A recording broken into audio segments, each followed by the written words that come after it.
Nearly 2,000 years ago, the fate of Britain changed when Roman legions crossed the Channel and stepped onto its shores. In the year 43 CE, under the command of Emperor Claudius, Rome launched a full-scale invasion of Britain, transforming a land of tribal kingdoms into the northwestern frontier of a vast empire. What followed was not simply a period of occupation, but a deep and lasting transformation whose effects would echo long after the legions withdrew. To understand the real legacy of the Roman invasion and how it shaped the Britain later associated with the legend of King Arthur, we must look beyond conquest and myth to the realities of power, culture, and survival in a changing world. Before Rome arrived, Britain was a mosaic of Celtic tribes, each with its own leaders, traditions, and territories. These societies were largely rural, organized around kinship, fortified settlements, and local authority. Rome brought something radically different, a centralized imperial system backed by professional armies, written law, taxation, and monumental architecture. The invasion itself was swift but brutal, marked by fierce resistance, especially from tribes such as the Catovellani. Over the following decades, Roman control expanded across much of southern Britain, enforced by forts, roads, and a permanent military presence. Yet Rome did not simply crush local society, it reshaped it. Towns such as Londinium, Verulamium, and Eboracum emerged as administrative and commercial centers, built with stone buildings, bathhouses, forums, and temples. Roads cut across the countryside, enabling rapid movement of troops and trade, some of which still form the backbone of Britain's transport network today. Roman rule introduced new technologies, including advanced engineering, brick construction, plumbing, and improved agricultural tools. Latin became the language of administration and law, while Roman customs blended with local traditions to create a distinct Romano-British culture. For nearly 4 centuries, Britain existed as part of the Roman world, tied economically and politically to the Mediterranean. The legacy of this period was not uniform. Roman influence was strongest in the south and east, while the north and west remained more militarized and culturally distinct. Hadrian's Wall, built in the 2nd century, symbolized both the reach and the limits of Roman power, marking the boundary between Roman Britain and the unconquered territories beyond. By the late 4th century, however, the foundations of Roman rule were weakening.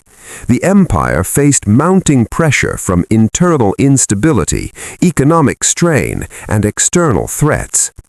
Troops were increasingly withdrawn from Britain to defend more vulnerable regions.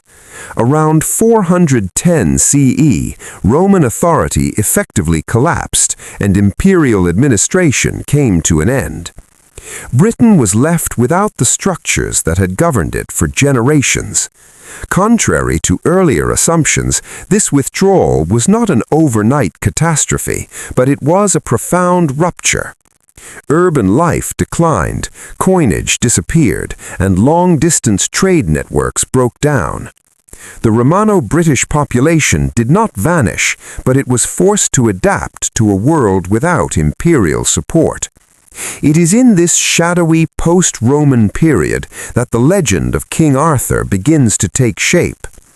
Historically, Arthur is not a confirmed figure, but rather a character emerging from later medieval sources, most notably texts written centuries after the events they claim to describe.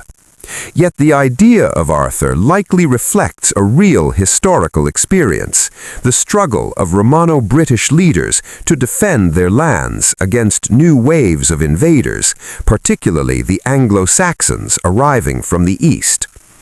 In this context, Arthur represents a memory of resistance, a symbol of continuity in a time of fragmentation. If a historical Arthur existed, he would not have been a medieval king in shining armor, but a war leader operating in a Britain still deeply marked by Rome. The weapons, tactics, and organization of post-Roman armies were shaped by Roman military traditions. Even as literacy declined, Roman concepts of authority, law, and identity lingered. Place names, ruined villas, abandoned roads, and crumbling walls served as constant reminders of a lost order.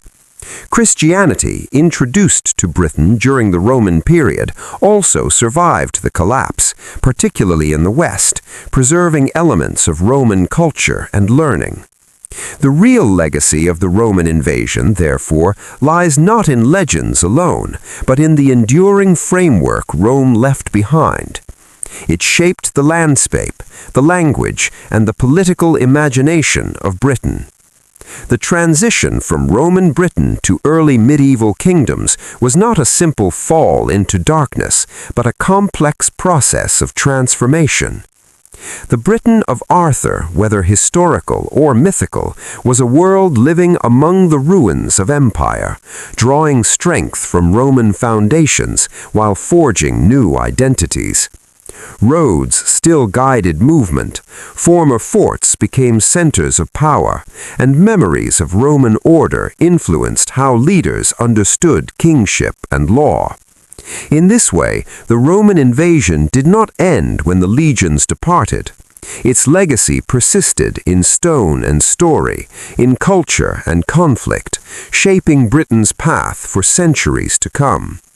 The story of King Arthur, grounded in this past, reflects not the end of Rome's influence, but its afterlife, a testament to how empires can vanish, yet continue to shape the world they leave behind.